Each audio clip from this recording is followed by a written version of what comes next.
A good morning, wherever you're watching us from. We welcome you to this discussion.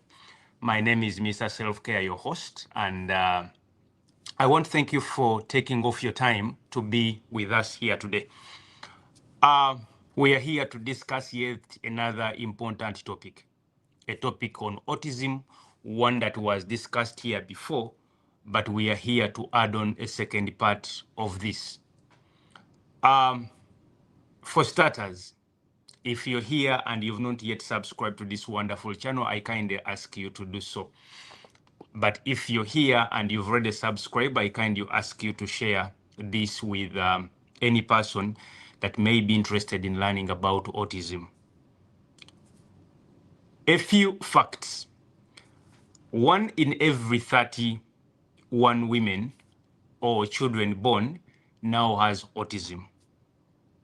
Let me break it down. If you see 31 pregnant women, one of them is going to may have a child with autism. Now, like we discussed last time, the causes or the predisposing factors are not known and are not written out straight, just like we may have with other conditions or health challenges. That means there is a higher probability that me and you could have a relative or could have a child that has autism. Now, if that is true, it simply communicates one thing, that me and you should develop a society, should create a society that is informed, that is that has knowledge and that is knowledgeable actually about autism, such that when you and me get a child that has autism, we are able to help them out. Again, whether you're a patient, whether you're a parent, whether you're a caretaker, whether you're just someone that is just scrolling through and landed on this video, I want to welcome you to this discussion.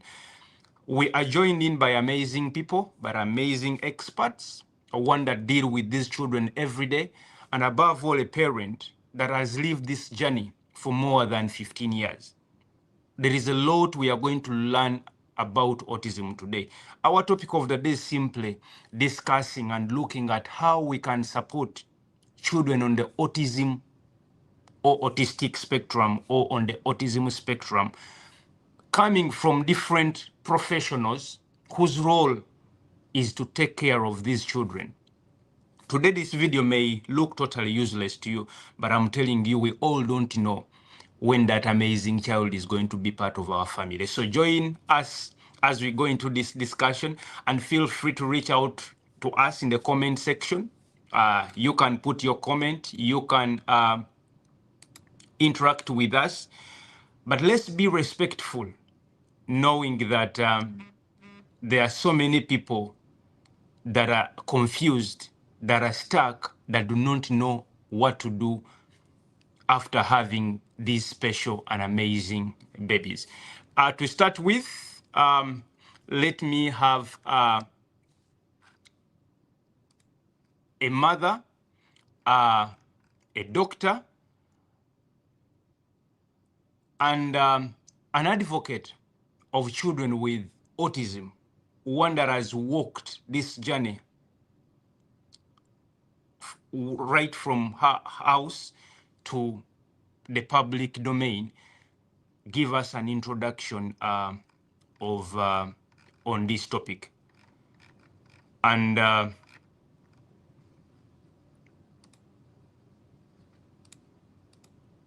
Dr. Prosi, you're once again welcome to our platform to discuss with us on yet this important topic. I welcome you to greet our viewers, then we shall start off. Hello, viewers. Thank you very much for joining in. Thank you very much, Richard, for the invite. It's always one of those things that I could do any day. to talk about a topic that is very close to my heart, but now it is a topic that is increasingly becoming, from the sidelines. We want to bring it to the center. So any opportunity to talk about autism spectrum disorder, what the public needs to know, what the families need to know, and the support that the persons that are affected need to have, it's always a joy. Thank you for having me. Let's start from the heart of this conversation.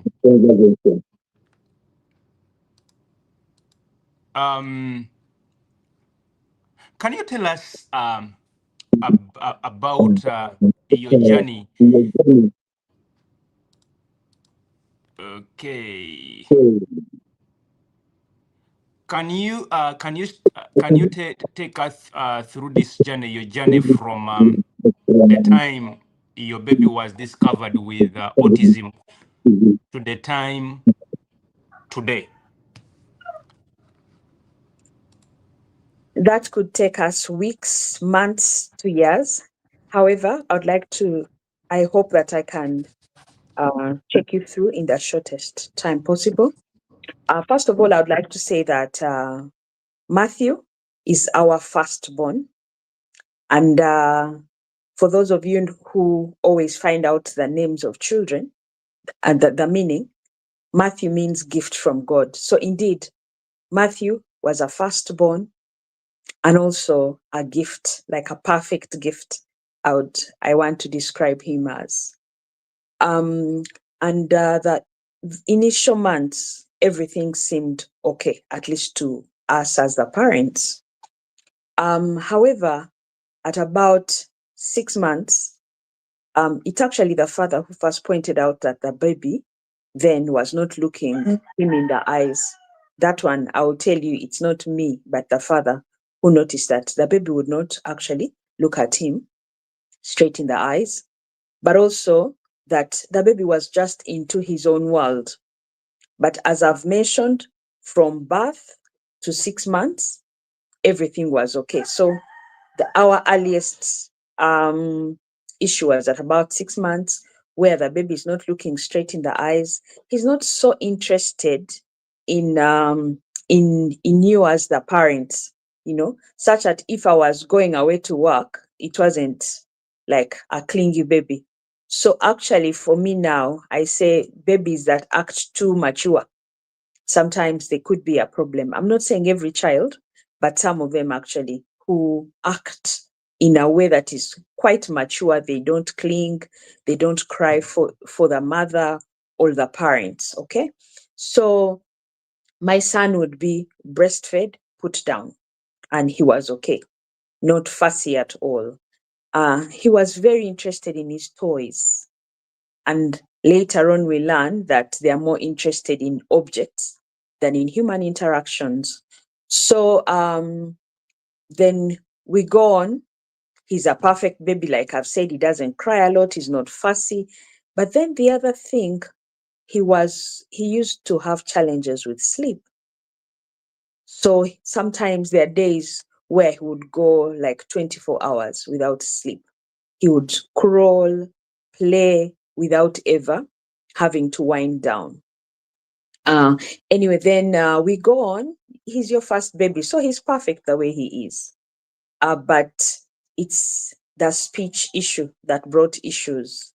At about 1 year, my other friend's baby, who was only 3 weeks later, in the previous milestones, they would be achieved weeks apart.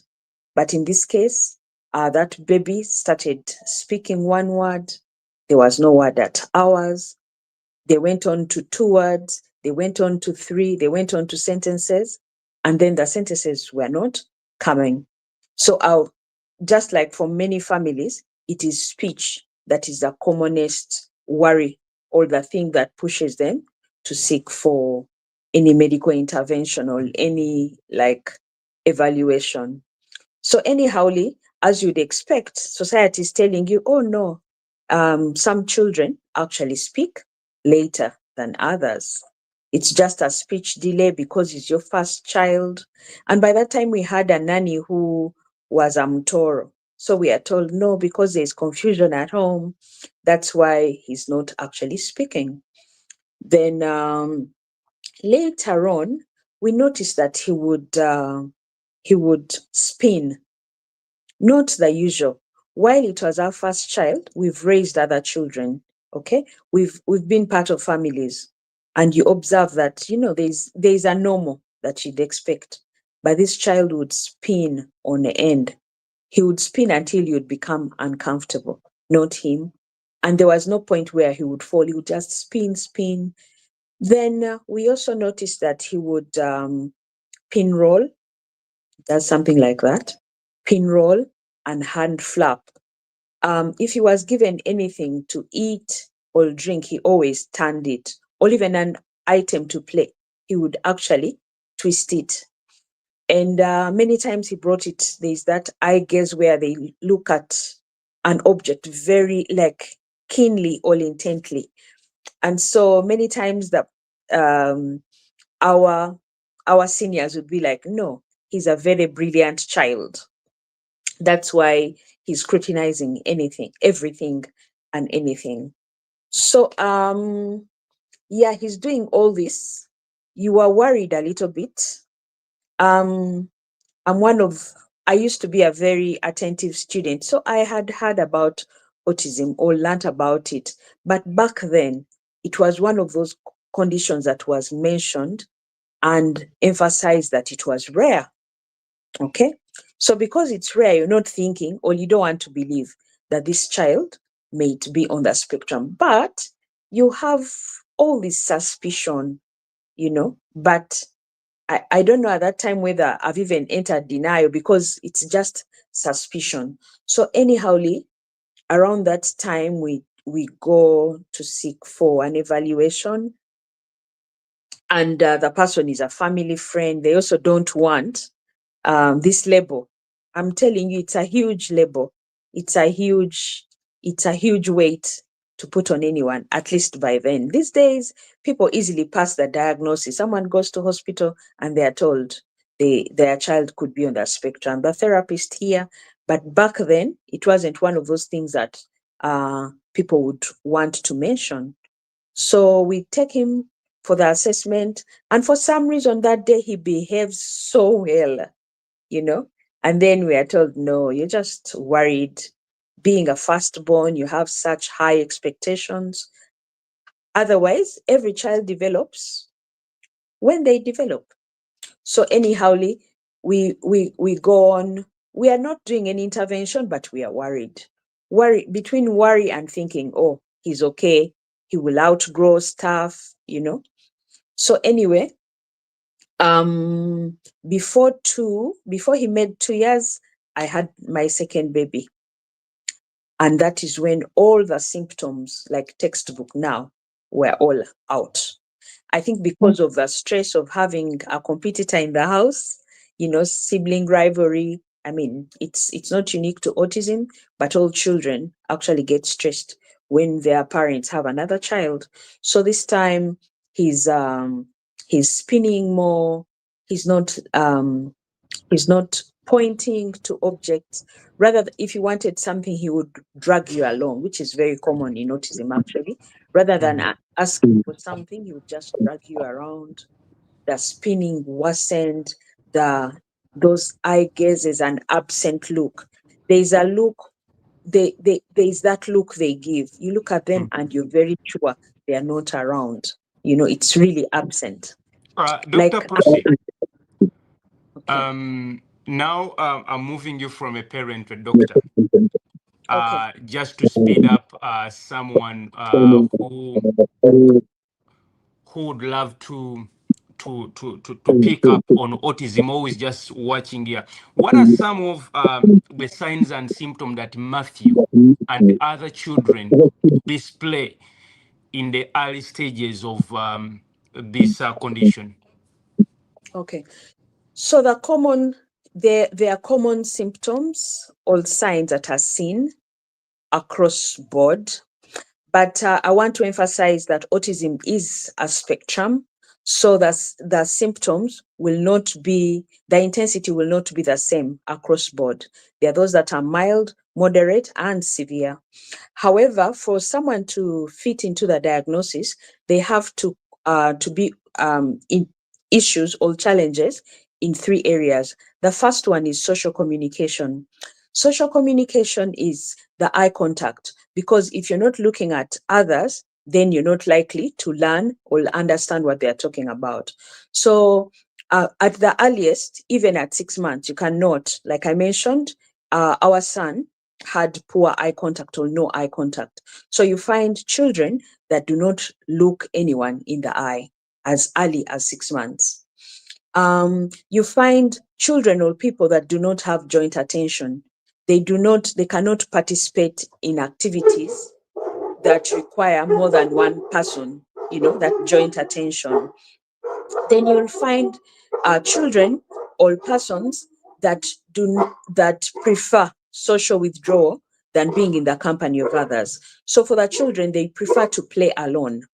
They may pick on a particular object, and still in the social communication, they may choose objects in different ways than the rest. If it is a car, rather than driving it the normal way that we know, they will prefer maybe to just hold it.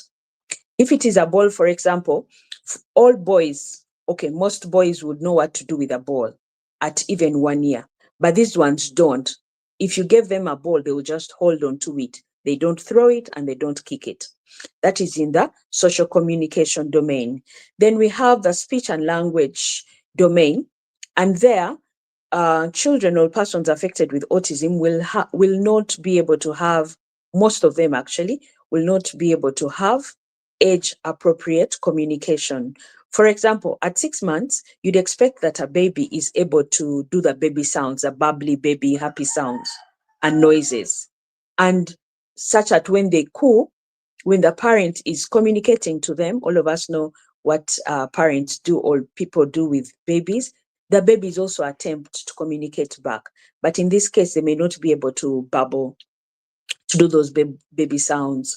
At 1 year, you'd expect that a child is able to say at least a word, a meaningful word.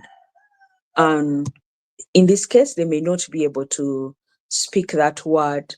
You'd expect that a child can actually point to what they want and not drag you, In this case, when they want a banana, rather than point to the banana or say banana, they will drag you along. They use adults as a means to get what they want. Usually at one and a half, that's about 18 months, you'd expect that a child is able to engage in at least two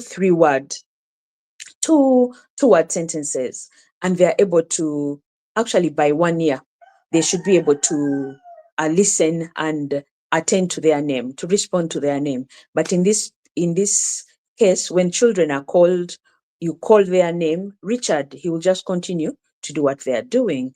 So for those that are older, you find that they're not able to engage in a conversation. And many of them will display what they call echolalia. They repeat back sentences, phrases, or words. We know that when someone says, come back, you respond by coming back. But in this case, they will just repeat what you said. Give me the comb, give me the comb. Eat, rather than say what is expected of them. And the last domain, quickly, is behavior. So I'd like to say that a child having language speech delay does not necessarily mean that they have autism. It has to be on the 3 domains. That is social communication, speech and language, and lastly, the behavior. Under behavior, you find that they have repetitive behavior, stereotype behavior. I mentioned the pin rolling. No one goes on to do that. The rest of us will do, but I mean, it's not something that you will carry on. Okay. They flap. Some of them do that, they flap, they hand flap. Some of them nod their heads, others rock, are walking on tiptoes. I'm not saying every child that walks on tiptoes, but if they have other telltale signs or symptoms, then they could be a reason to suspect that they could have a problem, because many other children actually tiptoe, but these ones will tiptoe. Then they like to roll, to spin, These children may not be able to stop spinning unless they were actually stopped. And then they could take on very interesting poses. You could find a child who likes to hang themselves down, head down. It's kind of uncomfortable, but you find one who likes to do that. Then others like to climbing windows, climbing doors, climbing into everything and anything. Like my son used to once climbed to the roof. He was only 3.5 years. We looked for him for quite some time before we actually could locate him. So then the other thing is elopement. Elopement in this case is not running away with a girl or with a boy, but in this case is wandering away from familiar places. It's quite common, and that's why you see that many times children get lost. They just wander away without knowing when to stop and come back to their homes or places where their parents are. Because of time, I'll stop there. But I also wanted to add that many of them exhibit what we call sensory processing disorder. And in that case, they could be too hypersensitive to sounds. That is when you see that they do that, they block their ears. Then there are those who are sensitive to colors and light, such that they may not, on top of not wanting to have eye contact, sometimes it is the light, and they keep blocking out that light going into their eyes. There are those that are very sensitive to their skins are very sensitive to touch. They will not accept touch. As I said, it is a spectrum. There are those who like to be touched and hugged. So it is a spectrum. But I think from what I've said or mentioned, you can pick a few things here and there. But one domain should not classify a child with autism, So because I am slow or I have not been able to speak by 2 years, by 3, doesn't make me qualify for autism unless I have issues in the other domains. Thank you, Richard. Thank you so much, Dr. Prosi. Again, before you go, now as a parent, what kind of support has Matthew needed in this wonderful and amazing journey? And then after that, I'll go to the different experts that are here to actually elaborate more on that kind of support.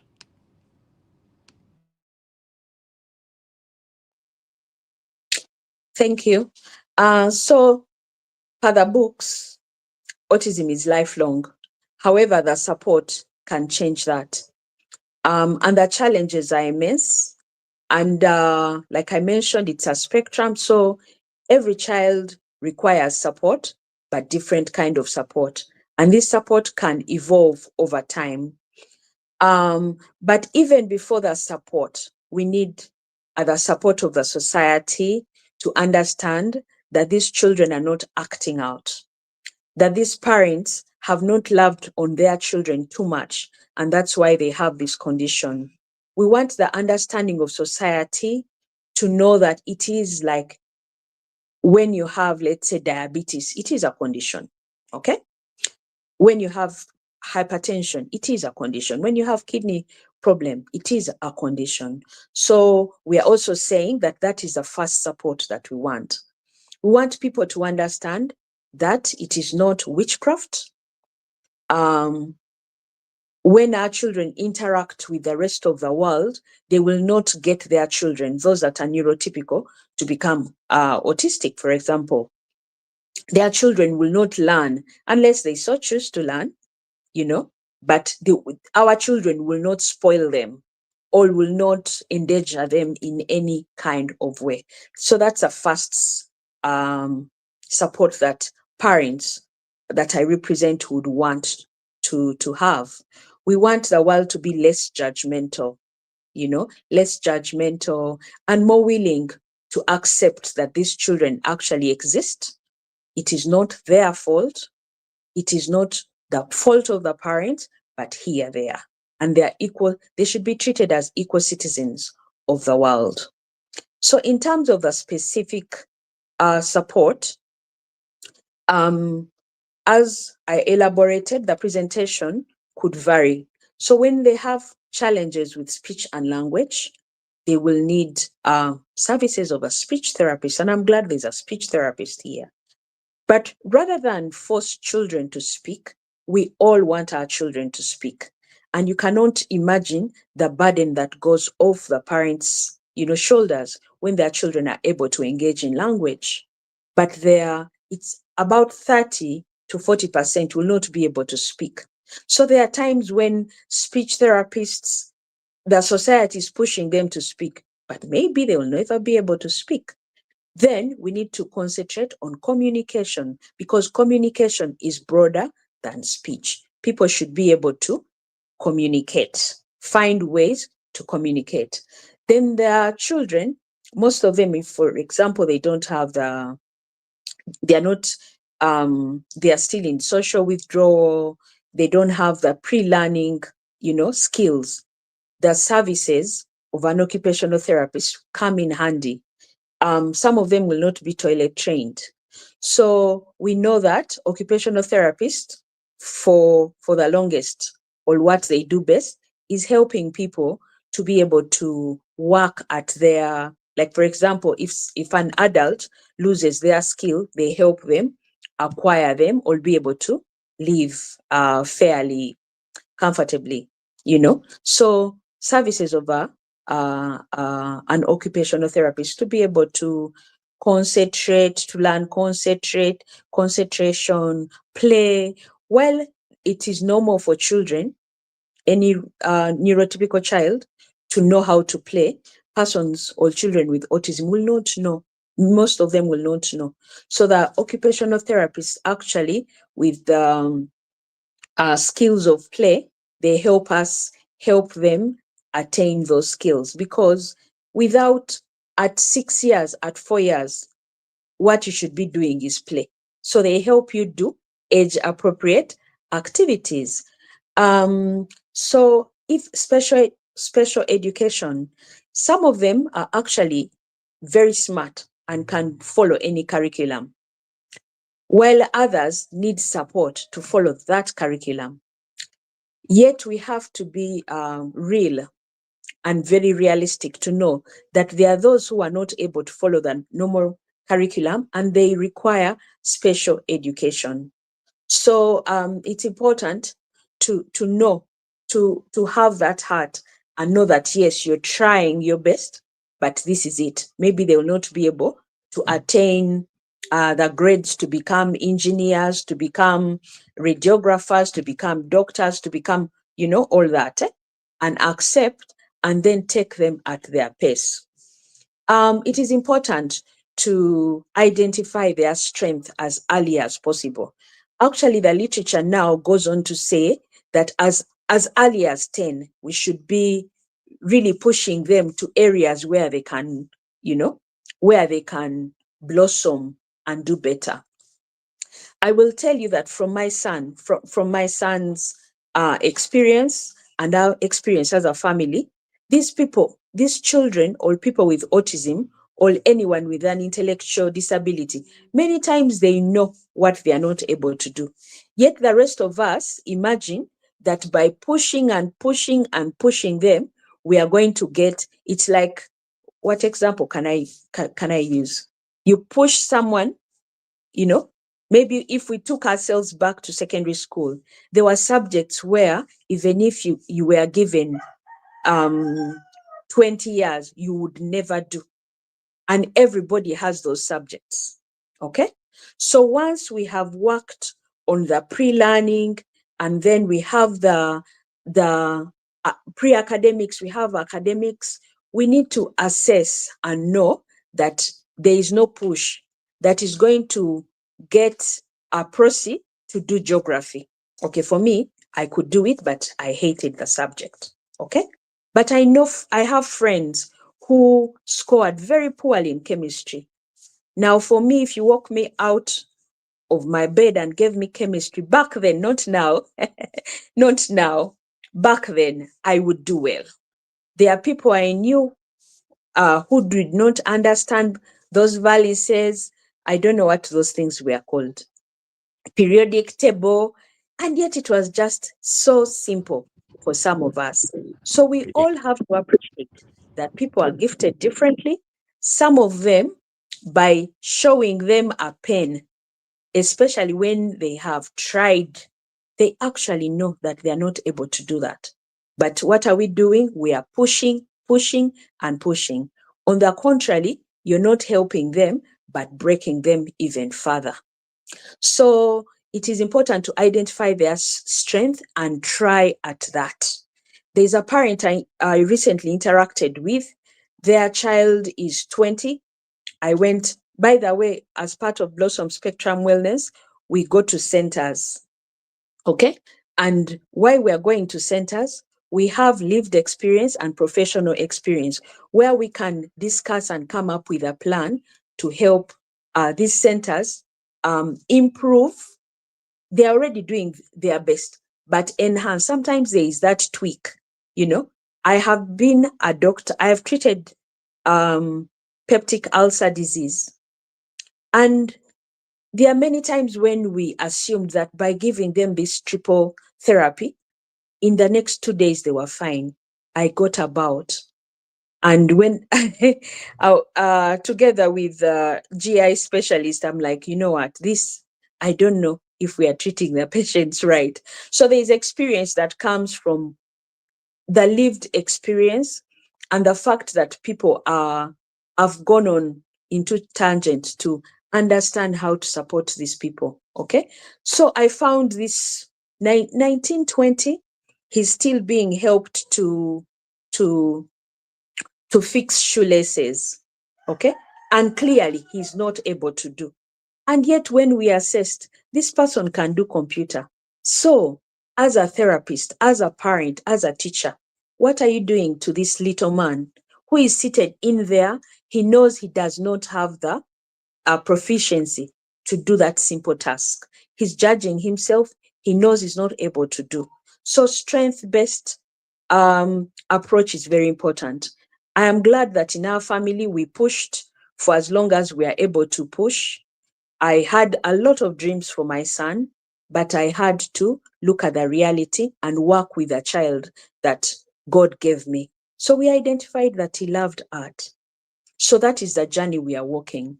I know parents where the child is 17, like my son, and is in P2, doing the work that he did 10 years ago. How does it make you feel if you're doing the same work day in and out? So there is no reason why someone wants to wake up. We should give them opportunity to live fulfilled lives, no matter their abilities. And it is possible. It is possible. It is not easy, especially in this country, okay, this part of the world where the services, some of them, most of them actually are private. So it is out of pocket payments, it becomes difficult. Even for me, there are times when we give a bit of schooling a break, then we pick it up later. Because sometimes they're in a system and clearly they're not learning nothing. So rather than I think the therapists, the parents, the society needs to stop being too egoistic, thinking everybody has to be a particular way. And we accept. It starts from understanding, accepting, and loving the people for who they are. Am I saying that we don't support them? No, we support them. Okay. So there's this therapy, but now for me, it took me to another, something totally different. I realized I always want to say that while I'm a medical doctor trained in conventional medicine, at some point, conventional medicine did not give me the answers. So I have sought answers. Those have led me into pursuing functional medicine, you know. So that's the approach that, yes, there are times when conventional medicine will help. For example, if someone has a coexisting condition, epilepsy, we are not going to play around that. We need the anti-epileptics, okay? But now for me, hyperactivity, unless I have ruled out everything else, I'm not so fast in recommending medication. Reason, I can give you 2 case scenarios where, for example, the OTs are helping us a lot. If they prescribe their activities, increased activity, for some children, actually, you see that the hyperactivity is sort of like controlled with or without the medication. Then the other support is the nutrition. For some, like it's a spectrum. We know that initially in our days, there was all this thing about take the gluten out, take the wheat, the sugar, the milk, what else? Rice. So at some point in our family, Matthew was not doing milk, meat, rice, sugar. For sugar, clearly, if he would do sugar, he would get a sugar rush. He would be hyperactive, like someone who has taken anything, like marijuana, for example. You know, there was a Fanta from, I think I'll say it was from Reham that time. He would take one bottle and you find him jumping, like feeling irate, so to speak, if you've had those people, you know, and that word of feeling irate, you know. So he would just jump up and about. So we noticed that drinks that had very high sugars would give him that high. Am I saying that everybody should be off sugar? Sometimes it doesn't help because maybe it's not giving them anything, you know, and you're just causing them distress. But in case people want, there are alternatives to sugar, you know. There is honey, but even that should be taken in what? In moderate quantities. There's monk fruit.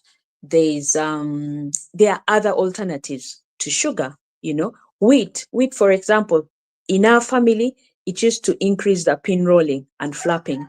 That was our observation. So when we withdrew that, then that would reduce and the pin rolling, you know. The meat, we did not ever see any correlation in behavior pattern, you know. Yes. I Okay. think that's what I Okay. can say. Uh, thank you so much, Dr. Prosi. Um, I'll come back to you. Let me start with Mr. Brian. Mr. Brian, I hosted you here sometimes back, and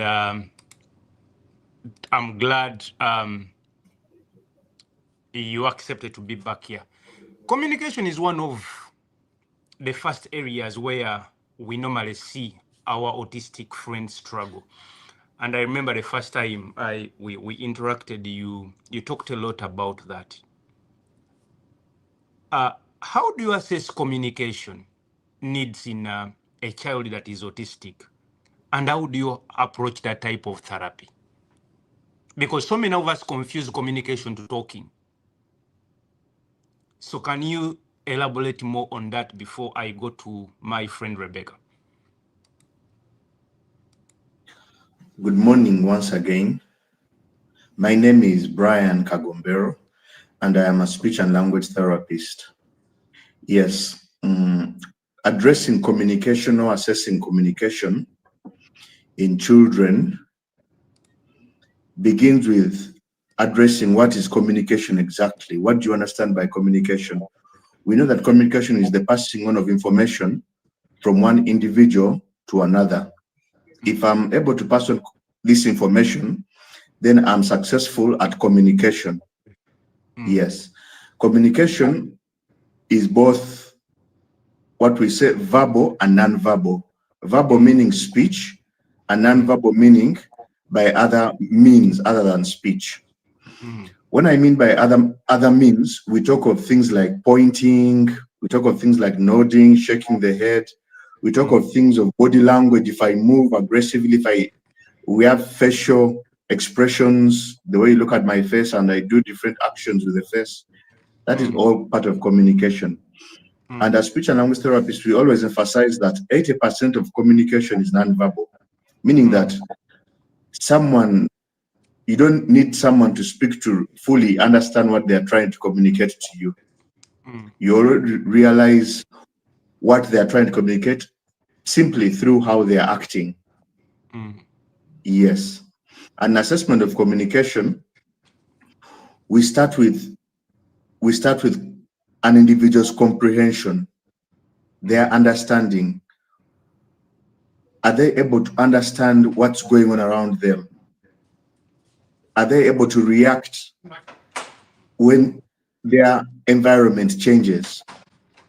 Their different reactions tell us that this person is communicating. For example, a child with autism who is presented with a ball. What do they do with that ball? How do they react with that ball when it's given them? Do they pick it up? Do they just look at it? Do they kick it? Do they carry it with them? Yes, so their comprehension of that ball and what it's supposed to be done with is already a part of communication. Then if they're presented with different colors, are they able to assess the change in colors? Are they able to know this is red, this is blue, this is green? Are they able to react?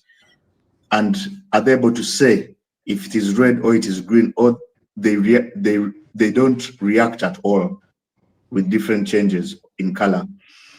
Then afterwards, comprehension of speech. When somebody is speaking to them, when they tell them their name, do they react to their name? Do they respond to their name?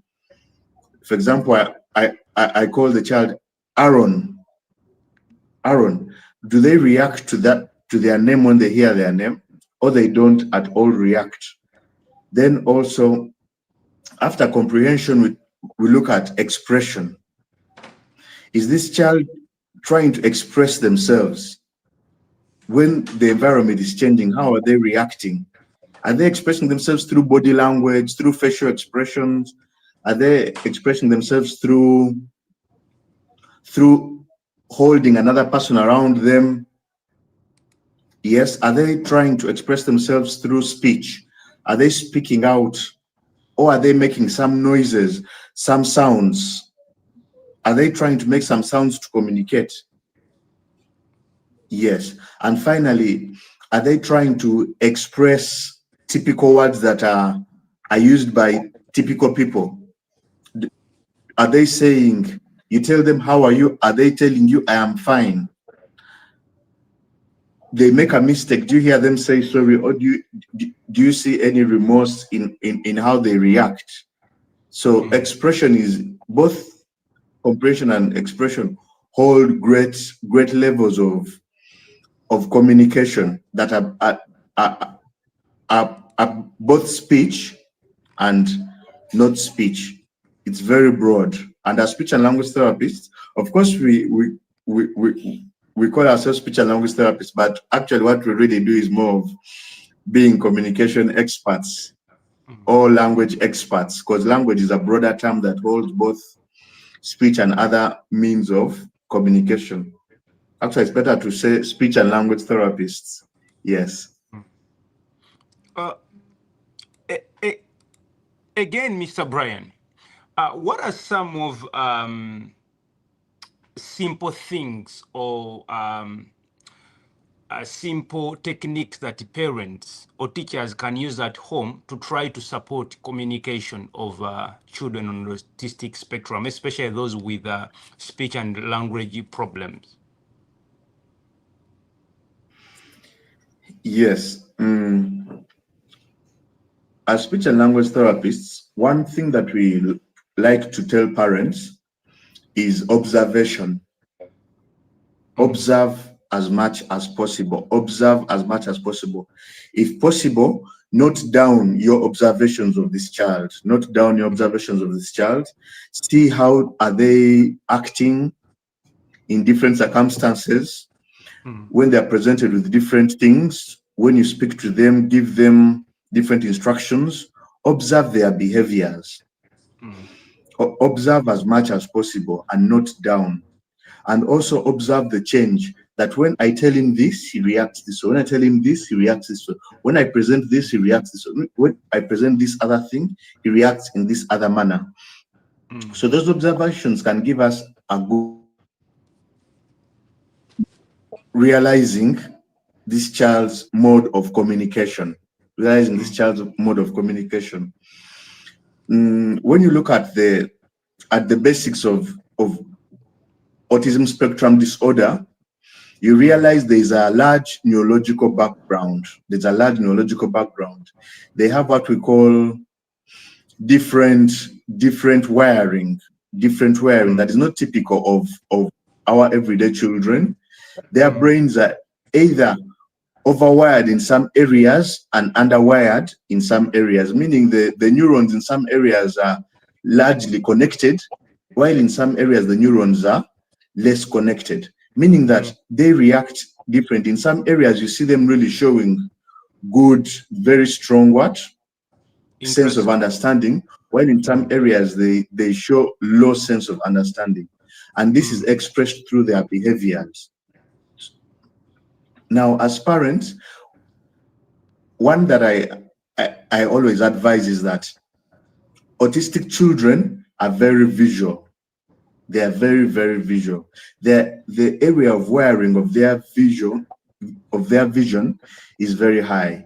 I advise that using colors, pictures, objects as a mode of getting them to communicate is very essential. I can give the example of using a cup. For example, we know that Aaron loves his specific cup during meal times. So one way of getting Aaron to know that it's time for meal times is by presenting this cup to him. He'll realize that, oh, it's time for me to have a snack. Oh, it's time for me to eat lunch. Oh, it's time for me to have my dinner. I'm going to present this cup routinely every time it's time for a snack. Because if I go and tell Aaron, pack up, it's time for supper, Aaron might have a difficulty understanding my speech. But if I tell Aaron, if I show Aaron this cup and I add my words to this cup, Aaron will start getting a pattern. Yes, getting a pattern, because he loves this cup and he knows it's the cup that he uses for feeding. Yes. Then also predictability of routines. Research has showed that children with autism are very routine based. They love routine. So what we always encourage is that have a routine and stick to the routine. Yes. That means that let the child wake up at a specific time, let the child have their breakfast at a specific time, let the child have their lunch at a specific time, their supper at a specific time, and so on and so forth. We want them to continuously be able to observe this routine. We always say that predictability makes them feel more relaxed. Predictability makes them feel less antagonized by changes around them. Whenever there is predictability, they feel safe. They feel safe. Yes. Then also adding to advice would give to parents is always seek first from professionals. Yes. What I want to tell parents is that right now, given that there are so many children that we have heard of or we have seen with autism, both in Uganda and abroad, there are also so many people willing to give support, both the right way and the wrong way. Yes. And we have found many individuals who we call quacks giving intervention in the wrong way. We always tell parents, please seek support from a neurologist, from a neuropediatrician, from a speech and language therapist, an occupational therapist, a special needs educator, seek support from, at least first go to the streamlined sections, the streamlined sections, because there are so many people and there are so many con men around. Yes, so we encourage seeking support. Yes, Yes, yes, Brian. Yes, Dr. Brian. Now, from in the beginning, when Dr. Prosser was explaining autism, he said that it is not something we are going to go to the lab and say, oh, they took off blood and then they found that so and so has autism. And so most of the time, it is a spectrum where we look at the presentation signs and maybe signs that this child or this person is presenting with. Then we try to place them somewhere on that spectrum. What are some of the signs that me as a parent, I may look at and then maybe start to say, oh, depending on the issues my child is having with his speech, this child could be most likely autistic? Are there things that I as a parent can look at, or any other person can look at another person to clearly tell that these could be signs of autism, but in the speech bracket? Because we have so many children that do not speak, but I don't want to say that whoever does not speak is autistic. So are there some signs in your bracket of in speech and language that we can look at and say, oh, I think the way this is happening, this could be a problem with just speech? Because in Uganda, there is something we call a kanyata, something below the tongue, that if it is not cut, you're not able to speak. And when it's cut, someone is able to speak. So what are some of those signs that we can look at to? Yes. For signs of autism, I'd like to start with how we recognize a child with autism. Number one, for parents, we have to know that not all children with autism start right from the beginning when they are not speaking. We find two specific groups. We find those that start right from by as early as 6 months, 4 months. They are not showing signs of communication. Their communication is low. We say these children they tend to be these quiet babies. You find that they don't really engage much with other children. They don't cry a lot. They're not much of cry babies. And they tend to also prefer playing alone with objects around them. And at times, the parents have to think for the child when the child is hungry. They have to feed the child. They just have to choose that the child is hungry right now, let's give them something to take. But in most cases, these children do not express themselves. And by around 9 months towards 1 year, when we are expecting the child to show more verbal expressions of speech, we find that they are not there at all. Yes, or they are having just by around 1 year, 1 year and a half, they're just babbling, ba ba ba, da da da, ta ta ta. They don't have clear expressions, or they are quiet, or they are having what we call nonsensical speech. Nonsensical speech is they are speaking just jumbled words. You don't understand what really is clearly being expressed. Yes. Now that is one group. A second group is the regression type of autism, whereby this child has been developing typically, normally, everything we are seeing is very, very normal, very okay. And we expect that this child is going to be like other children, developing at the pattern that we expect, but come to around 1.5 and 2 years. That's area between 1.5 and 2 years. The child at their first birthday was already speaking, was giving clear words. But we reach at 1.5 and 2 years, we find that the child is totally not speaking. It's like a downward slope of their speech. It is decaying. We call it decaying speech. The speech is going down and breaking down to the extent that the child may either totally become silent, or they might have only residues of their speech left. You hear only a few words here and there, and they're random, and they are at times not intentional. Yes. So both of these are ways of recognizing that this child is having difficulties in speech that can show that this child is on the autistic spectrum. But just like Dr. Prosy said, speech alone is not on its own a basis for saying this child is autistic.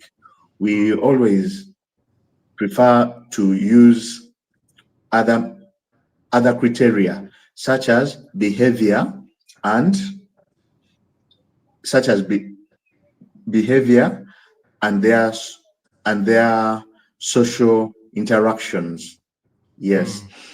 Behaviors, we find the child is developing repetitive behaviors, meaning that they are doing something over and over again, and they tend to enjoy it. Maybe they get a ball and they hit it in one place over and over and over again.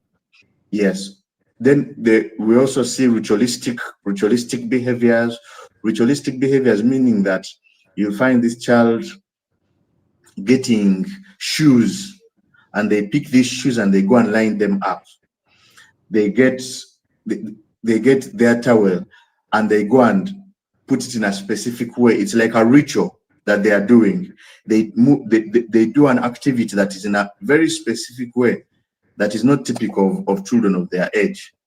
Yes. Then also there are other behaviors that I expressed is their behaviors towards changes in what? In noise.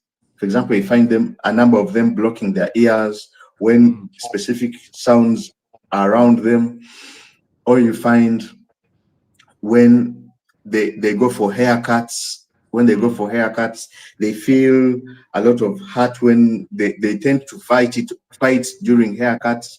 They feel uncomfortable. Even toothbrushing, they feel uncomfortable. So those sensory behaviors are also not typical of other children. Yes, you find them more in children with autism. Then their social interactions, they prefer to be alone most of the time. They prefer to be alone, and in some cases, extreme cases, they are aggressive towards others. When you put them in other children, they want to beat other children, they want to pull other children, they want to bite other children. This is in other extreme cases. So you find they are showing really they don't want other children, they prefer to be alone. Yes. Okay. Rebecca,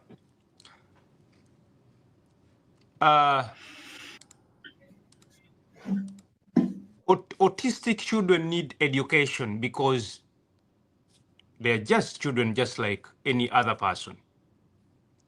And one of the discussion I had here last time was a big challenge in education, with so many schools saying, "Oh, we have teachers that can handle special needs children," but when they take the children to those schools, actually one yesterday, but one I had a discussion with one of the parents who told me, I took my child to one of the international schools who claimed they have teachers that can handle. But I realized each time I left the school, they would lock my child in one room alone and only release the child when I'm about to get back. Now, that is cruel and very unkind for a child to be treated like that. Because like I said, autistic children are children just designed in another way. Just like we go to other planets and we refine maybe aliens or other creatures that we have to understand. Let's talk about inclusion in education. What does an inclusive classroom look like for a child on the autism spectrum? How would you describe this classroom where this A child very good can morning. fully be integrated and they feel at home?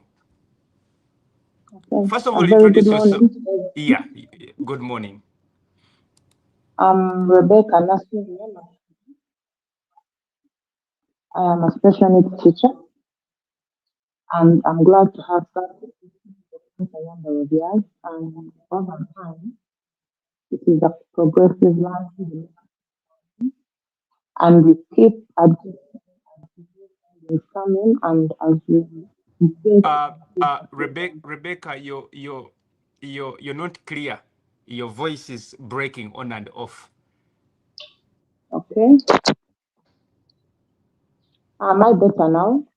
Yes, please. Okay. So, in response to your question, we advocate for inclusion and in learning overall. Children are supposed to learn regardless of their different needs. Like you said, these are children that are able to do. Are you getting me?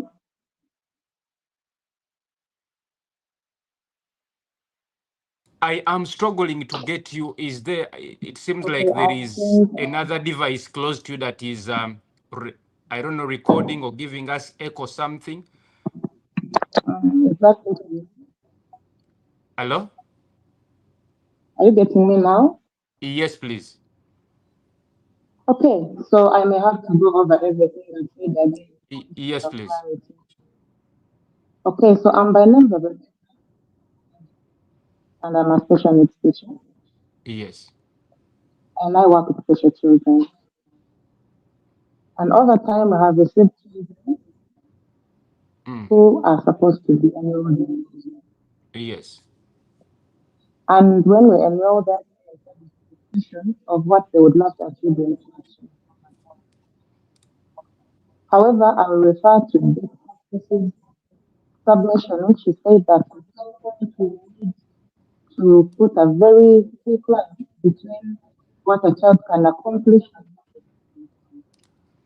Uh, So, Rebecca, I'm struggling to hear you. I don't know.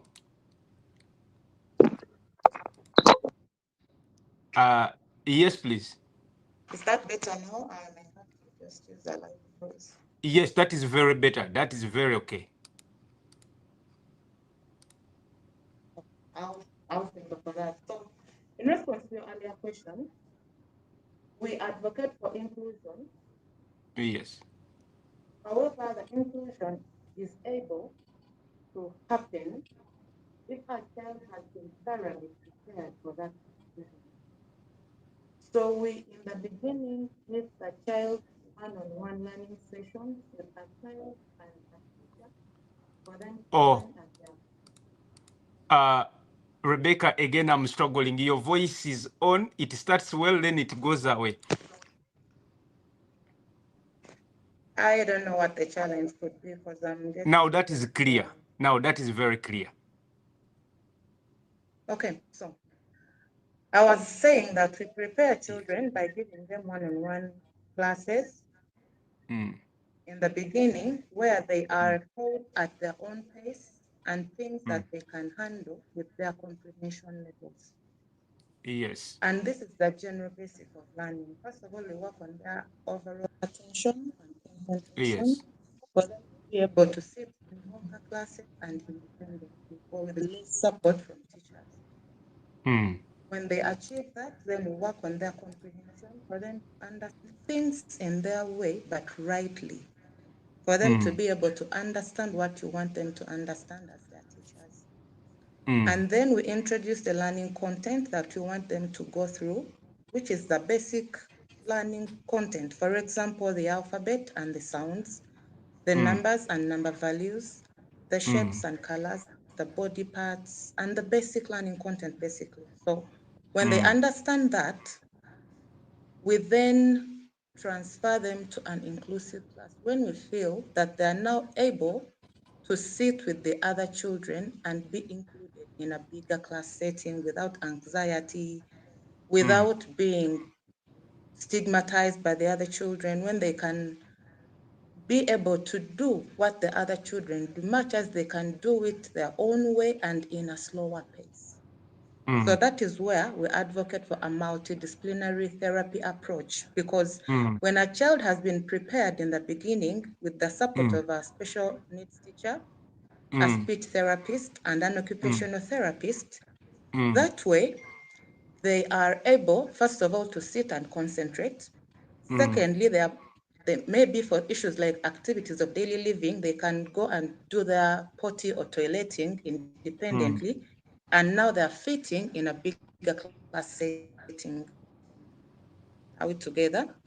So this Yes. is the task and effort of an MDT, where every individual on the team has done their part in preparation of sending this child to an inclusive class. It doesn't happen in one day. We take time to prepare a child and their baby steps, but those baby steps actually play a very important and big role to help a child eventually be able to fit in a class setting. So So, in an inclusive class setting, back to your question, yes. in an inclusive class setting, fast forward, you have prepared this child through the OT, the SLT, the special needs education, and the behavior therapy. The child is now in a big class setting.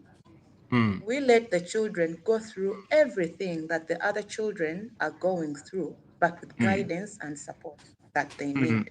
For example, if a child has to take notes in class and they're autistic, do we give them extra time to complete their notes? If a child has to go through an exam and they're on the spectrum, do we give them support, for example, extra time? For example, a separate space for them not to feel anxious of the people around them to finish and go through their exam. So we extend the support that they need, but in a bigger classroom setting to as far as the ability of the child can accommodate, because that is a very important aspect. We won't push a child in a class where they do not fit or where they cannot achieve. Yeah. Okay, Prissy. Sorry, Rebecca. How do we balance the needs of these children with the rest of the class? Because when you look at most of these programs, like a school start at maybe 8, and then at 10:30 we are going for break, like that. We have a program. So how do we balance? Because you say that sometimes they may need extra planning, extra explanation, extra time to finish the work. How do we balance this? Thank you. So in cases of these children being included in schools, first of all, they have set out goals that they're achieving, which are normally different from what the other children are achieving. We advocate that these children have learning that helps them go through life. So we may sometimes exclude them from some learning areas which seem to come off a little hard for them, and we focus on specific areas. For example, we normally base so much on the English language and the mathematics and a little bit of science. So this child will be in a school and attends those classes that she benefits from or that he benefits from. And then in the times the other learners are having the other subjects which they do not enroll for, they can be empowered with other skills that are lifelong, where they end up being benefited from what they need to acquire in the secular learning program, as well as they get lifelong skills that can help them go through life. So you will find that like it's a hybrid inclusion where the children, for example, attend the English classes, attend the math classes to the best of their understanding. And let's say if it is time for the complex geography or social studies and the other learning areas, they'll be enrolled or they'll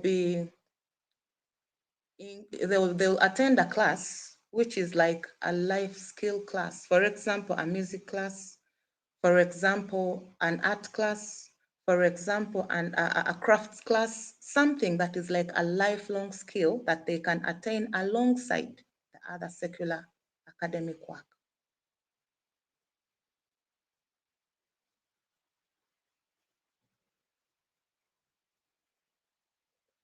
Okay. Your volume is off. Yeah. So, Rebecca, again, Yes, please. you said you are a special needs teacher. Yes, please. What have you done as special needs teacher to protect these children? Because, like Brian said, there are a lot of quacks. We've seen schools that advertise that actually they have special need service for those children, but literally, when you go on ground, there is nothing. What have you done as the Association of Special Needs Teacher to see that children are not duped, parents are not cheated, but also these special needs children get exactly what they are supposed to get? Okay, thank you. So personally, when I'm working with these children, I keep close contact with the parents and all the caregivers and other stakeholders on the child's life so that we are on the same page.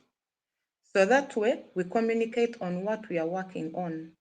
I will let a parent know that maybe for this period of time, we are working on goals A, B, C, D, E. And I would love the parent to carry forward, or the caretakers to carry forward what we are working on. So that way we are on the same page. And we advise each other because, like Brian said earlier, we take a lot of notes and observations which help us to keep remodeling the approach that we use when instructing these children. For example, if we are working on general literacy, let's say counting, I'll do it my way in the classroom, but I will continue explaining to the caretaker to do it in the home setting. For example, if you're eating with the child, count the scoops of food you're eating with them so that the child knows that, oh, the number one doesn't stop in class, it continues at home too. If the mother is taking them maybe down the house to wherever, they count the steps downwards. So that way, when we keep hearing from each other, we are on the right track in every environment that the child finds themselves in.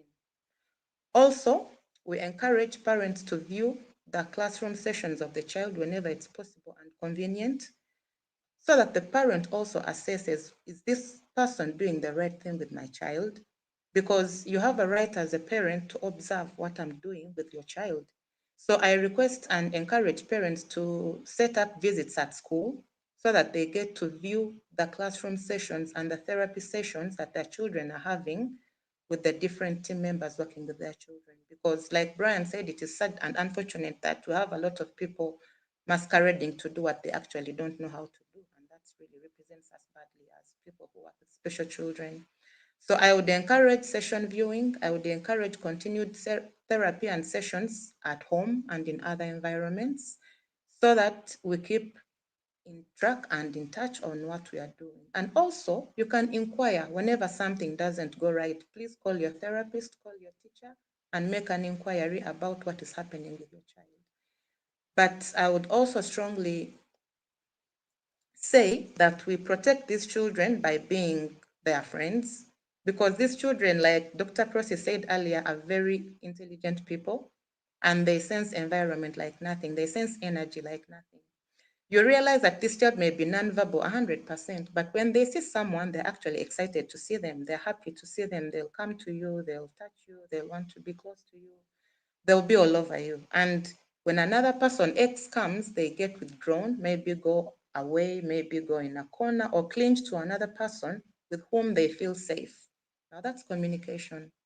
So let parents really be keen with how their children relate with everyone around them. Nasruna, before I pose you in a minute, to me, education means me going through nursery, learning English, learning things that will help me and those that are forced on me. For example, I never loved CRE. CRE, each time the CRE teacher came, is talking about parables, I would always ask myself where the parables are going to help me, because me, I loved sciences from the word go.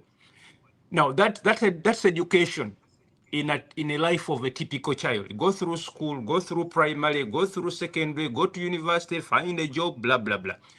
What's education in the life of a child, a special needs child, or a child on autism spectrum? That's an amazing question. Education in the life of a special needs child or a special child is lifelong learning and meaningful learning. We would love to see how much this child can accomplish. Fast forward 20 years from today on their own. What can they accomplish? Because we tend to look at the bigger picture that you've just explained, go through nursery, primary, secondary, university, graduate, find a job, live happily ever after. That is the ideal picture that we have in our heads. But back to a special child. Fast forward, this child was born at 2, now he's at 8. Fast forward, he's at 16. Can they locate their home? Can they ask for help? Can they make a cup of coffee? If it's a girl child, can they have hygiene and self-care during their periods? Can they welcome visitors? Can they know that I'm now in trouble? That is lifelong learning. That is impactful learning. Because I'll give a very simple example. We have the learning area called numeracy, where we do numbers and counting and everything. To you, it goes beyond that. You'll do the multiplication, the everything that is involved in numbers. But to a special child, if they can know that this is my mother's or father's phone number and it has 10 digits, and I can dial that number when I'm in trouble and call mom or dad or uncle and auntie and get to understand that these are different digits, but they make meaning to a phone number, that is education. They can get out of trouble. If they can use the same numbers to locate an address on a plot number that is marked on a road, that when I'm driving, I stop at plot 7, papaya rice, I'm at home. That is education. They can find their way home. They can ask for help. They can count money. To us, it makes meaning, because even if we want to take them for the advanced lifelong learning, let's say we want them to learn baking or making confectionaries, when someone tells them add 2 spoons of sugar to the flour, they won't add 10. That is learning, because they can use the content that they have learned to carry on with life, to have meaning in life, to execute things on their own, fairly independently, without the too much books and the graduation and everything. So we advocate that children are taught only the things that help them survive in life and have a meaning in life, and be able to attach them to daily use so that they help them to eventually be independent and purposeful in life. So to me, and special children, that is education. You've talked about something actually very important, that one thing that I believe in, because typically we're having people finishing all levels of education, but with zero knowledge on the things actually that matter. Recently, I was having a class discussing a certain class, and I realized that we have graduates who cannot, who do not have an email address. Graduates who cannot attach a document to an email address. So this brings me to the last question on this, that talking about curricula that are changing. Recently, our Minister of Education has changed the curriculum to a more practical one. Is there with for children with special needs when these developments are coming up? Because one thing I've seen with especially children with special needs or autistic children, it's like every parent is fighting their own battle. One is teaching their children how to do carpentry. One is teaching their children how to. It's like every parent is slowly finding out where a child can do. Education is actually happening more at home than actually at schools. I want to ask, how do you handle that? Because maybe I have my son Aaron, who has been in this school, but he cannot take in all the subjects. But then there is maybe PLE, there is UCE, there is, and I want them to have those certifications. How do you handle those certifications differently? Are they set special exams? Do they have special boards that set exam? Is actually someone looking into the difficulty of these children different to make sure that at the end of the day, they also have their qualification papers, or they are examined in the things actually they can do? How are you handling that certification part and also that progression parts on different levels as a country, but also as a teacher that represents children that with that need special type of education? Okay, thank you. I'm glad that by the time the government realized that practical is the way to go, we had already been there, and I'm really glad about that, because we keep advocating for practical learning where a child is going to excel in something hands-on. It is okay if excel as doctors, as bankers, as mechanics and everything through book, which is very good. But we leave a window for children who learn with hands-on. And the big umbrella of children with learning disabilities and learning needs is really a wide one, which we can't dissect now. But There is an arrangement that children go through learning their way. To answer your question, when children are writing the mainstream exams of PLE, UCE, and USCE, and they have special needs, there is an arrangement in the Ministry of Education where they are supported according to their needs. So they will be certified. However, when we get to the practical part, I think you've heard of the program where children are transcribed for. Have you heard of that arrangement? Nope. Okay, so what happens is, according to the registration, a child is registered as a special child, and special needs documents from the hospitals are attached, which clearly certify that a child is not as the other children, a neurotypical child. So during examination time, they're extended the support that they need. For example, they are transcribed for, where they are assigned a transcriber who helps them go through the examination, as well as being allocated a special room and special time. And just like the blind children are given braille machines and special time, there is an arrangement for that. However, in the practical classes, we have nurtured children through different learning practical classes. For example, confectionery classes, bricklaying classes, craft classes, art classes, music classes. And when we are confident that this child is due for certification, there is a full body in Nakao which certifies people in the DIT program. I think you've heard of that. Yes. Exactly. So still in Nakawa, this child is certified as a special child. They are supervised and they are evaluated as special people with guidance from their instructors who are able to communicate and work with them better than the other people who are certifying them. So they'll go through a guided evaluation and they'll be awarded marks and certificates upon successful completion of what they are training in. So I'm really grateful that the government is slowly embracing the practical way where children can excel in anything that they can do, as long as they're doing it professionally. And I'm encouraging parents to have a positive mentality and attitude towards this, because one of the biggest challenges we are facing is that of people and the community overall thinking that those things we are going to be or something like that. And they tend to label them as things that won't take children anywhere. But I have seen children do amazing projects that are really lifelong and are going to help them to go through life. And one beautiful thing with autistic children is that, for lack of better words, they are like mini robots. When they perfect doing something, they'll do it perfectly to the dot, and it will be an amazing job. So let's encourage children to shine their own way, to do things that they can do by themselves with their lives, and it will give meaning to their life. As we, let's say, Rebecca, Yes, please. you work with, I don't know which school now. I come from Katente na Chisonga Mukono district. I stay in Wakiso. Now, are these services in government schools as well? Because let me tell you, children, parents with children who have autism or special needs are crying of finances.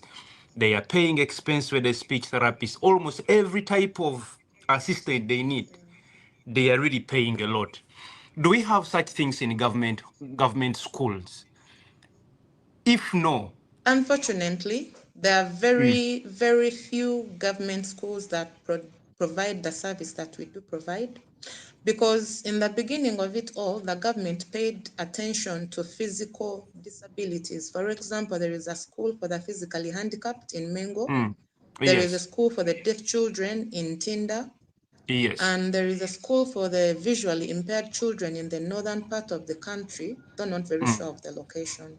So they paid attention to the physical disabilities of the deaf, the blind, and the lame or physically impaired, but they did not pay much attention to the mental disabilities and the mental disorders, which is yes. sad. So you find that currently for a parent in Uganda to access services that we do offer, it has to be in a private setting or in a special needs center, which is quite expensive, and not every Ugandan can afford that. So on that, it is our joint effort as all of us who are advocates of special children to put pressure on the government, to advocate for these people, to write as much as we can to create awareness and visibility everywhere, just like what you're doing now. And I appreciate you, because when we keep talking, when we keep being seen, we know that something can be done and this can be improved, because definitely the service comes with a price, because it is a tremendous service. I know of very many testimonies where children have gotten better because of therapy, where children have improved because there is an effort of a team behind this child, and it is something that is supposed to be paid for. So definitely the government can help, but so far it hasn't helped, and it is sad. So I pray that every Ugandan, whenever you get a chance, whenever you get space, even in your own spaces, you can advocate. You can also become an advocate for special children, to let the government know that this is a need that needs to be addressed, because we have the resources, we just need to allocate them to the right channel and they do the right thing. Thank you so much, Rebecca, on that. Lastly, what advice would you give a parent who has just watched this and realized that maybe their child has issues with education, or they're on a spectrum, or they may need special needs services from a teacher? What advice would you give them? Where can you send them, and how can they be helped? In about a minute or two. One of the hardest advices, and I think it's the most crucial one, is acceptance. It is very important that you sit in a place that is sacred to you after being given a diagnosis, normally given by a neuroped, after an assessment, and you accept that something happened to your child and it is not your own making, like what Dr. Prosi earlier said, but then you look on the positive side of the ball, because we capitalize on the strength and not the weaknesses. So the first advice to the parent would be that take heart and accept the reality as it is. The second advice would be to then enroll your child on a therapy program as early as possible, because we advocate for early intervention, which sometimes helps to curb some of the things that come along the autism spectrum disorder with your child. When we curb it at an early age, there is a chance of the child outgrowing some of those things and they become better versions of themselves. Also, I would encourage that you stick to a therapy plan. We always have a challenge of parents jumping from one therapist to another, from one center to another, because they keep hoping they'll get a different point of view or a different diagnosis. But if your child works with a team and you're confident with that team, give it time to do their best, because we always do our best. So stick to our team, stay hopeful, stay positive, and as well carry on that program that is given for you to have as a home recommendation program. Carry it on and keep in touch with your therapist. Take your child for the medical visits as prescribed by the doctors. And when we keep hand in hand and in touch, I'm sure there is always something good that comes out. Thank you so much. It's unfortunate that due to connection issues, we couldn't have occupational therapist join, and then I think he had issues with the connection. But again, I want to re-echo the whatever has been said by these different practitioners. Dear government and whoever is watching this, it is sad that we subject this kind of energy to children who didn't have a choice in who they became. We can plan for the army, we can plan for all the other people that actually can support themselves. And we normally forget the innocent children who are just born with a condition they didn't ask for, or the parents who were never careless or never did anything wrong. We can set up abortion clinics, and I'm not against them for those that believe in such. We can give out free family planning things. Why don't we have a fund to help children that are on this different spectrum, to help children that are suffering mentally because I mean they are incapacitated in one way or the other? These parents too are taxpayers.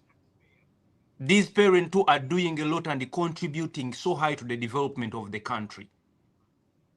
Let's stop keeping a closed eye or keeping a closed ear towards the needs of these children. The few schools that are available are very expensive. Not everyone can afford to have these children go to private facilities. I urge you, the Minister of Education, I urge you, the Minister of Gender, I urge the Minister of Health, because I know as health expert, you understand where this all is coming from. Let us recruit more teachers for special needs children. Let us at least ensure that at least there are 3 or 4 in even the government-owned schools. Because these children too need an education. And these are smart children, like Nasuna said, who, if we've helped them learn something, they are able to live a life. The learning things are so costly. Friends at URA, let us consider some of these things to be some of the things that we can have in the country tax-free. Because if they're tax-free, then we have friends abroad that can manage to send them most of these things. But the problem is the taxes. We have friends abroad that can organize containers of these learning materials. But when they come, you want to put a tax of 100 or 100 and so on these things. And yet we cannot give free education to these children. Members of Parliament, these are voiceless people that needs a voice to support them. And again, to friends all over the world that are joining the campaign everywhere to make sure that the voices of people on the autism spectrum are heard, I want to thank you and I want to continue praying for you. My prayer is that we continue to advocate for these voiceless children. We continue to support them in any way possible. Let's recruit people in the healthcare facilities that are going to help them. Let's recruit people in the academic sector, in the education sector, but also in our societies. Let us have people at village level that can help parents with such children to make sure they live a comfortable and respectful life. As we conclude, Dr. Prosi, there are some questions here that I think came through that I would love to us to deal on. One person is asking, this is Olivia.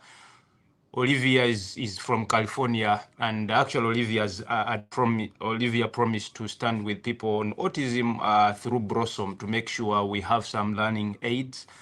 Thank you so much, Olivia. I will be reaching out to know how many dollars you're giving us towards that. Is asking, is autism different from special needs? Dr. Prosi, in a minute or two, how could you respond to my friend here?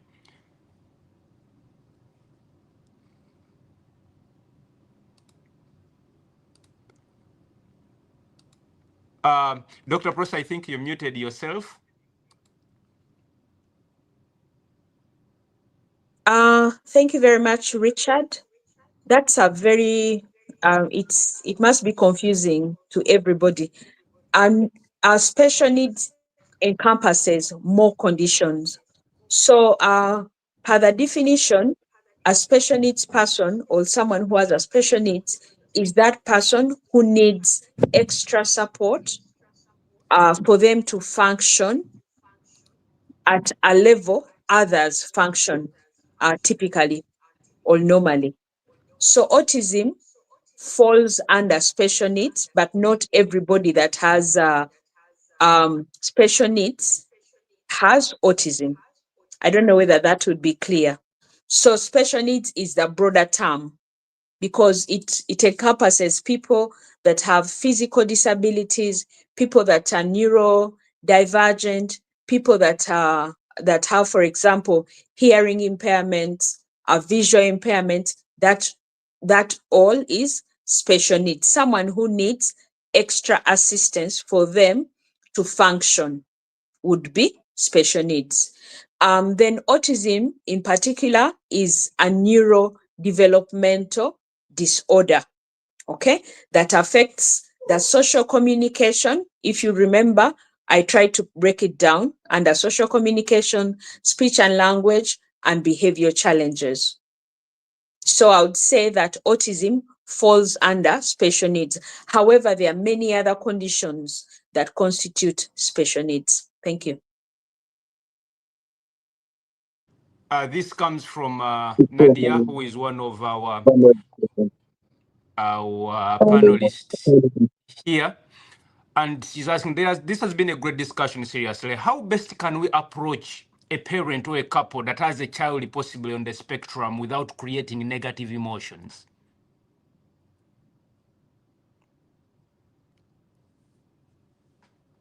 Can I say something? Yes, please. Oh, yes, please. So first of all, our attitudes speak louder than the words we are going to speak. So for example, if you approach them with it's just like any loss or any uncomfortable situation, not just autism. You have to approach people the way they are. And also, before you do, you need to remove all judgment, because sometimes people approach you, but they're already judging you. What if maybe you didn't do this? If, for example, you're starting off by telling me, maybe you didn't take your folate, I will not listen to you. Okay? Or you said something negative about my child. If, for example, initially you just come in as we are making friends, just be there for these people. Many times the support doesn't have to be verbal. You know, someone can see you and know that you're willing to assist or not. So usually it's the attitude that keeps parents off the other people. You know, if, for example, you interacted with this family and removed all that judgment, and you were willing, for example, if the child was running away, to help them, you know, maybe to hold the child or to soothe the child, that family is likely to receive your need or to support them in a better way than if you do what? You approach them with judgment. Many times as parents, we say that there's that I that people give or have given us, that you don't have to say nothing. I already know that you're judging me and you're judging my child. So if you're coming from that space, please, nobody's going to take your type of support, you know? So it is really thinking and being very empathetic, because it is difficult, I want to say. I am not where I used to be. When I used to be like very sensitive, like, you know, it is stages. Also, depending on where someone is, if someone has just gotten the information, don't go to them and you want to advise them. It's just like a loss. If someone has recently gone through loss, that is not the type to come and give them a lot of information. The initial stages may be just being there for them without even saying a lot. Then as time goes on, you could educate yourself on the condition and learn more on the best way to support them, and maybe point them to resources that could be of help, you know, rather than just always pointing out what they've not done or what they did to deserve. Then I think it was on this show when I mentioned that people will amaze you. They come to you and they're like, God, so you were the best person to handle this child. Imagine. You know, if you say something like that, do you think that this parent will be able to listen to you? Because why didn't he see you as we willing or able to take care of this child? Their sentiment of, oh, you guys at least have the resources. You know, you have the resources, you have the heart, you have the patience, you know. So it is all these things that complicate the whole thing. Otherwise, as parents, as families, everybody could use some little help. Everybody could use all the help that is available from the community, from their friends, from their therapists that become actually family. By the way, I would like to say thank you to the therapists and the special needs teacher. It is not easy to support our children usually, because as parents, we're also extremely sensitive. But I'll call upon you to also be extra empathetic, because even if the tables turned. I know a therapist, she started off as a therapist to my son. And when I went to them, they would always be giving me points, how this and that, you didn't do this and the other. It is difficult, you know, so take it a bit slowly. Tables turned along the way. She got a child with special needs along the way. And she was not saying what she used to say. So while you are a professional and you know everything that needs to be done, some things could be a little bit difficult for the family. So empathy and more understanding. Thank you. Wow. Again, like I always say that research is showing that 1 in 31 children may be autistic.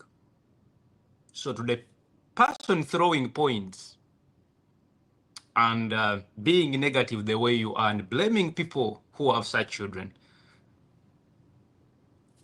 the probability of becoming high that one of us could have an autistic children. And actually, this to me, this is what gives me energy to keep advocating for different people, because I'm saying this is not HIV that someone slept around with a positive person. No, we are talking about a challenge that up to now no one knows the causes. Even here where I am, someone was trying to lie to the president in Tiafunye cause, and recently it's been trashed. Some people are putting it to old men. I know a best friend who is my age, whose firstborn is autistic. Some people are putting, oh, the muchate ya nyomumboa. Oh, no. It is everywhere. So rather than pointing fingers, why don't we create a society that is assisting, that is accommodative, such that if me and you tomorrow have such a child, they are going to live in a better world. To me, I think that's the way we should see things. Let us stop being judgmental. On this show, I've hosted people that are going through stuff. Let me tell you, I'm actually learning by hosting different people here more than I learned at medical school. There are things that are never written in those books. I'm telling you that I'm learning here. So before you point fingers, before you think one parent was responsible, that's why their children are lame or having a certain disability, I want you to think twice. Maybe not you, but your child could be. Maybe your grandchild would be. So let's create a conducive environment. As I conclude, from everyone on the panel here, what will be your ideal world for children suffering from autism? And what is your last word to policymakers, government, and everyone concerned towards these children? Let me start with Rebecca. Okay, thank you, Richard. I have a vision in my head. It keeps staying there. I hope one day we can join hands and fulfill that dream. I would love to see a special village. I call it a village because I would love it to be a community that has special people where they can feel like they belong and it's a safe haven for them and they can be themselves and be understood and live their own way without being judged and criticized by anyone, and everyone can shine in their own way. And those that go to school can go to school, those that are in a working age can work, produce, and give out their products and services to people in their own community and village. When it is a complete village with everything, shopping malls, hospitals, churches, mosques, play centers, recreation centers, where they live and they feel happy and comfortable. It's a vision I have in my head, and I've written a lot of things about it, though I don't know how to go about it, but it is a vision I'm praying about for the world to have a special place where those people can belong. Because this is just between the people that we see every day, but there are very, very many special children. Some are even locked up in houses. Parents can't let them even go outside because they fear being judged, because the neighbors won't play with them, because the schools won't take them, because some doctors won't want to treat them because of the myth that the conditions are contagious, which is wrong. So if they would belong to a place where they feel like they are included and it is their own space, it would be a dream to me. And my advocacy would continue, because personally, every time I have a chance to, for example, I took it upon myself that every time I go to a gathering, be it in church, be it in a family meeting, be it in an event, if I'm given chance to speak, that is going to be my conversation any day, anytime. I will advocate for special people and ask people to include them, because we are all made in God's image. And to the people that take us, the authorities, I still call upon all the responsible ministries, the Ministry of Health, the Ministry of Gender, the Ministry of Education, and all well-wishers whenever you can, and especially to those people who are the legislators, who are the lawmakers, I still call upon them to include everyone in every policy, not just to sugarcoat it or just for the sake of the cameras and records, but in every sense and bit of the word. Let us make an inclusive society that is safe for all of us. And I thank you for hosting us, and I hope this has really impacted us all in a way or another. Thank you. Thank you so much, Rebecca. Again, I pray that your dream comes to pass. This week alone, I was discussing with one of the directors of one of the international schools that sponsor this show. And we're actually talking about that. And I represented the viewers. I told them, yeah, international schools, you tell parents to do this. And she told me the same thing. They are really looking at actually if they can have these schools just special for these children, for them to express themselves and learn. So I pray by God's grace that your vision comes to pass. I don't care if we have about 20 or 30 schools like that, then our children are going to be free to enjoy themselves minus being judged, because I think sometimes, though it is possible, but having these children learn in the normal typical schools becomes sometimes a challenge for them. I think sometimes they're having adoption issues. So if we could have at least have these schools both at private and government levels, maybe it will help even those from the less privileged families to at least attain an education, because an education is a need for every child irrespective of their makeup. Yes, Brian. In the world of speech therapists, what would be the ideal world for these children, and what would be your advice to any policymaker, anyone listening in? And yes.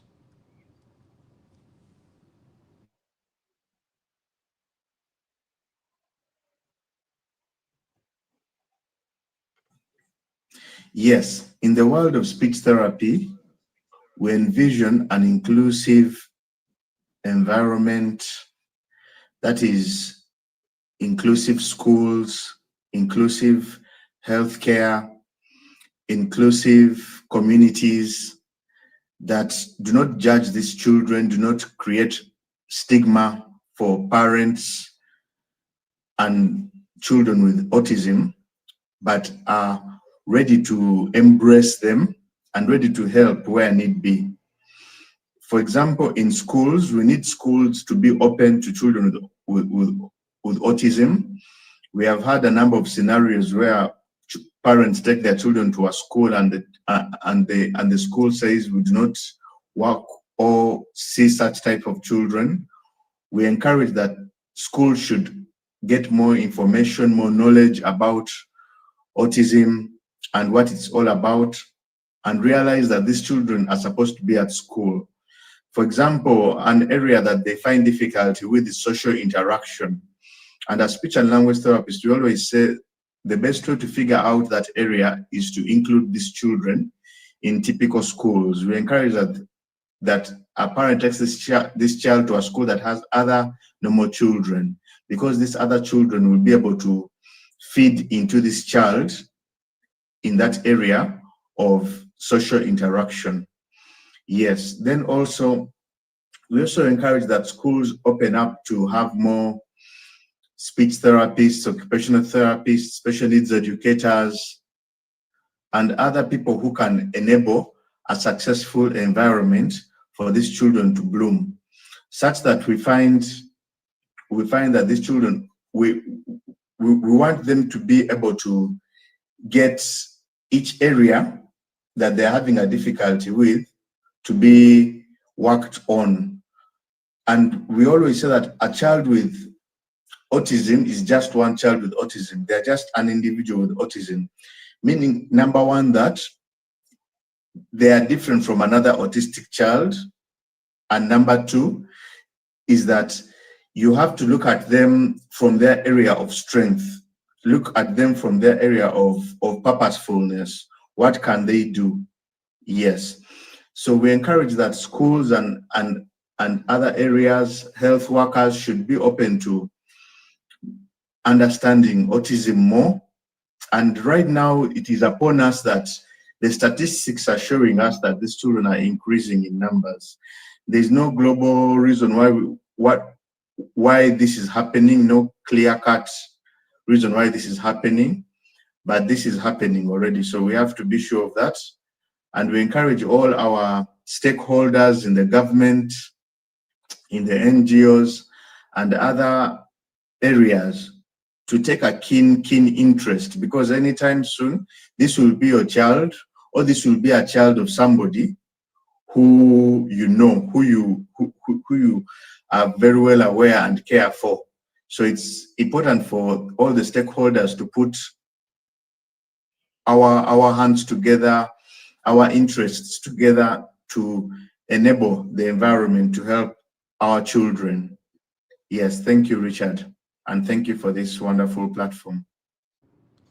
Dr. Prosy, lastly, how can the society, you are a parent, you're a medical doctor, you are an advocate, how can society come together to create an enabling, a supportive, accommodative, but also a non-stigmatizing society for children on this spectrum? And lastly, again, end with a small speech about Blossom in about 4 minutes. Thank you very much, Richard, first for hosting me, but also for doing this. This is also part of awareness and advocacy. So we want the more people, more players to get involved. We are seeing that until people are affected, that's when it becomes a big issue. Otherwise, it's not uncommon in this country to be told that autism is a condition of the West, that those are conditions in the West. So the society, we call upon you to be more understanding. There are many people and organizations that are coming on board to raise awareness. And that is very, very important, because it's difficult for people to understand or accept what they do not know. So we call upon all support so that we can raise as much awareness as possible. But also, even if there's awareness and people have fixed mindsets, it becomes a problem. Sometimes people have decided that it's because these children are spoiled, poor parenting, or many families have actually, you'll be surprised, even the very educated, someone tells you that, oh, I get the feeling that most families sacrificed their children for wealth. But I will tell you that at the moment we are trying to help a family take their child to Roy Mubiru, a foundation. Reason: the gentleman lives in a one-roomed house and is a tax conductor. So what did he sacrifice to get what? Because for the rest, we've always been told, oh, because they wanted wealth. I'd like to say that autism does not affect only as a particular social class, that it only affects those that are more wealthy or more financially endowed. It can affect anyone. It can affect any religion. So please be more understanding and more accepting. I think the mindset can change. If it changes, just like it changed, and people started viewing HIV more positively, because I would like to say that not everyone slept around, for example, for HIV, and they got HIV, for example. What about the children that are born with HIV? So I digressed a bit, but back to autism, the mindset. We need to change our mindset to accept that there are conditions that happen. Like you rightly said, no one knows the exact cause. Yes, increasingly, there are many postulations or risk factors that are being discussed. However, whenever they say the exact known cause, the exact cause is not known. Does not mean to say that the condition is due to witchcraft, poor parenting, for someone not praying enough. We've recently been told that maybe the girl ran away with a man and they did not pay bride price. That's why they have autism. So you'll be amazed at what society has.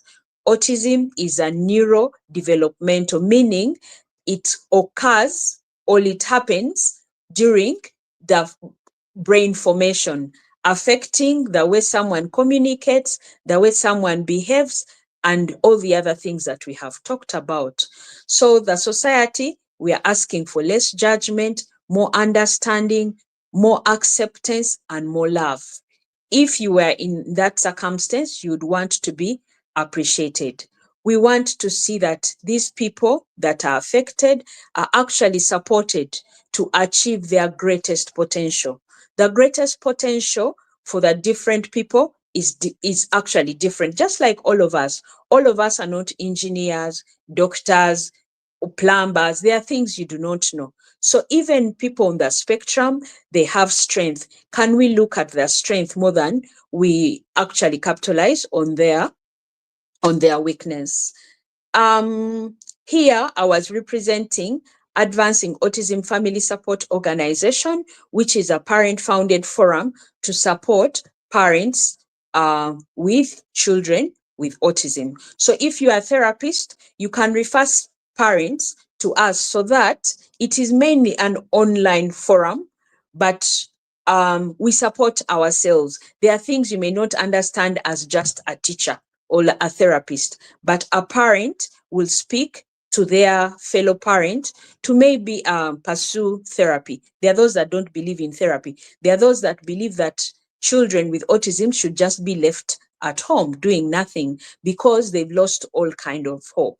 So, but also, I am a co-founder for Blossom Spectrum Wellness, where it is really trying to find holistic solutions to autism and beyond. So what we are saying, when my child got the diagnosis, while I was a doctor, I did not feel supported. They just gave me the diagnosis. Hey, you have to deal with it. My friend, it is not easy to deal with it. Sometimes you need a bit of counseling. Sometimes you need a bit of mentorship, someone to show or to give you these facts that it's possible, not in a hurried way, but walking the talk with you. And so that is what part of what we do at Blossom Spectrum Wellness. But we are also into the business of creating awareness at any given opportunity to see that more people actually understand that these conditions exist, and the best way to support the families, but also we are supporting schools. So if you are a school, we can support you in we have visited a couple of centers, and sometimes it's just tweaking what you already have, what you already have.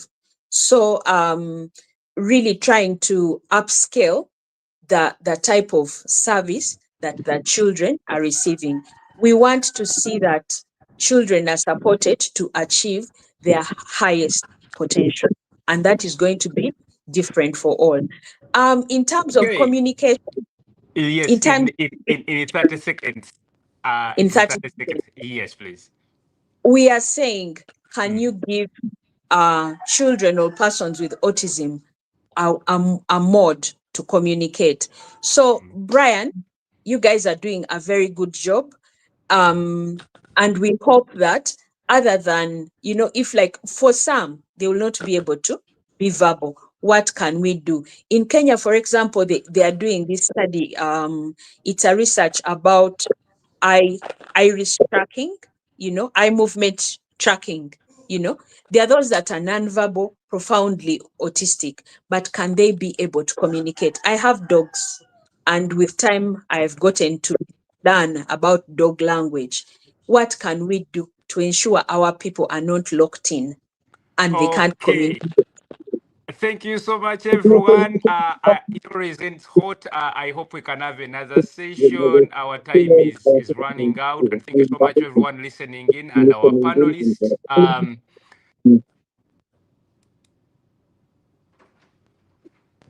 Oh.